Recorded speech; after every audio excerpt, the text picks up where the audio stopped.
আসসালামু আলাইকুম। আজকে আপনাদের সামনে একটা বিষয় উপস্থাপন করব।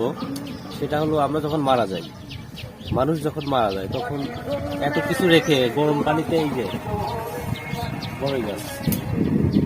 আসসালামু আলাইকুম। আজকে আপনাদের সামনে একটা বিষয় উপস্থাপন করব। সেটা হলো, আমরা যখন মারা যাই, মানুষ যখন মারা যায় তখন এত কিছু রেখে গরম পানিতে এই যে বড়ই গাছ, বড়ই পাতা কেন দেয়? আপনারা কি একবার চিন্তা করছেন যে বড়ই পাতা দিয়ে কেন মানুষের গোসল করানো হয়? হ্যাঁ, এটা হচ্ছে আমাদের নবীজির হাদিস যে মানুষ মরে গেলে বড়ই পাতা দিয়ে গোসল করাইতে হবে। হ্যাঁ, মানলাম হাদিস, কিন্তু দেখে আসুন বিজ্ঞান কি বলে। এই বড়ই পাতা যখন আপনার গরম পানিতে দেওয়া হয়,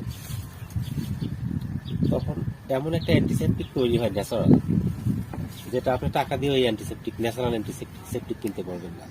বড়ই পাতা দিয়ে পানি গরম করলে এত সুন্দর একটা ন্যাচারাল অ্যান্টিসেপটিক তৈরি হয়, যেটা একটা মৃত মানুষের দেহকে পরিষ্কার করার জন্য যথেষ্ট। দেখুন, নবীজি 1400 বছর আগে আমাদেরকে যে পন্থা অবলম্বন করিয়ে দিয়ে গেছে, বিজ্ঞান কিন্তু এটা আজকে প্রমাণ করছে যে বড়ই পাতা দিয়ে পানি গরম করলে সুন্দর একটা অ্যান্টিসেপটিক তৈরি হয়। তাহলে আমাদের নবীজির চাইতে বড় বিজ্ঞানী আমার কাছে মনে হয় না আর কেউ আছে। আজ যা বিজ্ঞান প্রমাণ করতেছে, আমাদের নবী 1400 বছর 1450 বছর আগে সেটা বিজ্ঞানরা যেটা প্রমাণ করতে পারে না, সেটা বলে এটার কোনো ব্যাখ্যা নেই। কিন্তু আমরা 1450 বছর আগেই ব্যাখ্যা পেয়ে গেছি।